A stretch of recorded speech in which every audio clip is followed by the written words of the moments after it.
Thank you for breaking down the schedule. It's a magnificent schedule at that. You're right. We've got a lot of Bengals, a lot of Bills, a lot of Chiefs.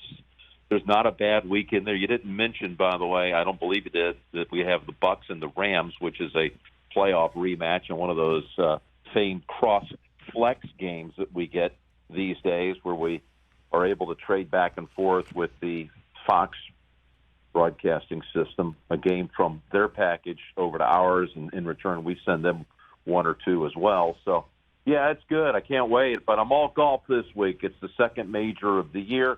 I know we're here to talk football, but I'm going to put my golf hat aside and let's go. Okay, and then and then you'll pick up that golf hat shortly, because again, as you just pointed out, major championship week.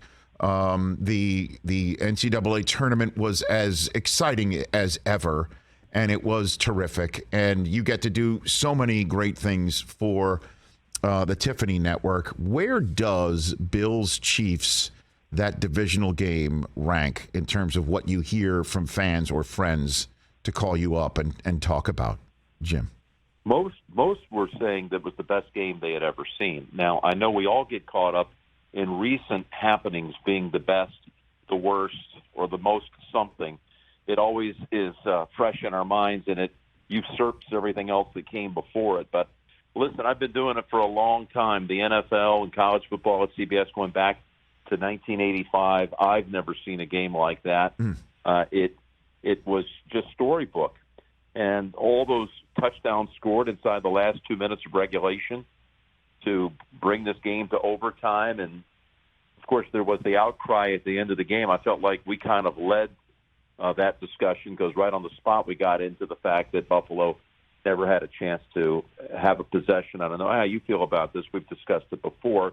But it did create change in the offseason for postseason overtime games. Anyway, short of it is Week 6, they'll meet again at Arrowhead. I hope they pick up right where they left off. And I can't wait to see it, the whole thing. Yeah, and the CBS football package has been for quite some time closely associated with the American Football Conference. And as you pointed out, you've got Bucs Rams on CBS. We call that in the television business, I guess, a cross-flex game in a way where and we're seeing more and more of that. But still, it's a predominant AFC package, deepest conference we've ever seen, right? Wouldn't you say? I think right so, now? Because the league, as you know, Rich, really more than ever is about the quarterback position, and it's a damn near monopoly right now on young quarterbacks on the AFC side. And as I discussed last week on the schedule show, we imported two prominent quarterbacks from the NFC, if you will, during the offseason, and that would be Russell Wilson and Matt Ryan, both of whom have played in Super Bowls. Russell, of course, has won one. Matt almost had one. And they're going to come in and have prominent roles and have a chance to lift their respective new teams, the Broncos and the Colts, to great heights.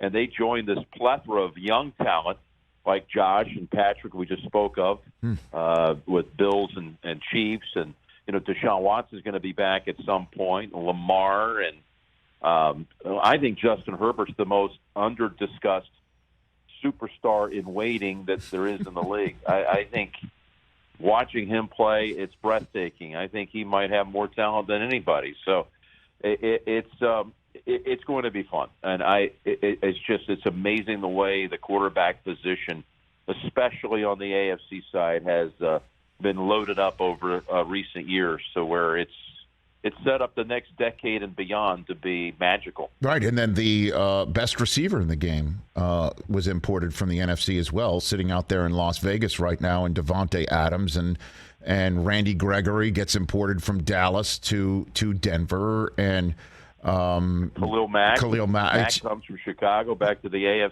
AFC side. So you're going to be spending a lot of time, I imagine, Mountain time zone and West, I'd imagine. That's what I thought. That's the only thing that is a bit baffling to me, just the way the schedule worked out.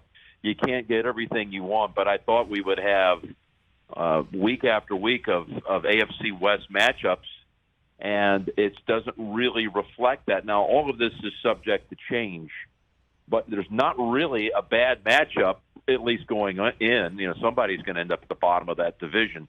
But that division, I've never seen anything quite like it. The way everyone loaded up on talent, whether through the draft or free agency or through trades.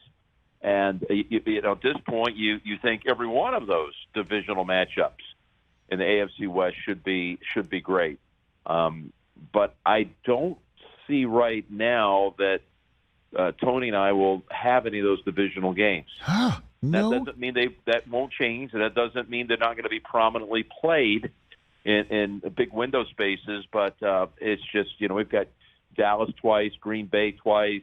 This is honestly part of the reason why I made the move to spend most of my year in Nashville, Tennessee, because first off, I love the people here. They're extraordinary. And secondly, is the travel is so much easier for me. It's just, for whatever reason, the way our games get networked, it's a predominant Eastern and Central time zone package when you're talking about the A game and the doubleheader game. It's always been that way. And I lived out in California full-time for 10 years, and if I got one game a year in California, I felt like I was fortunate. I don't understand why it works out that way, but it does.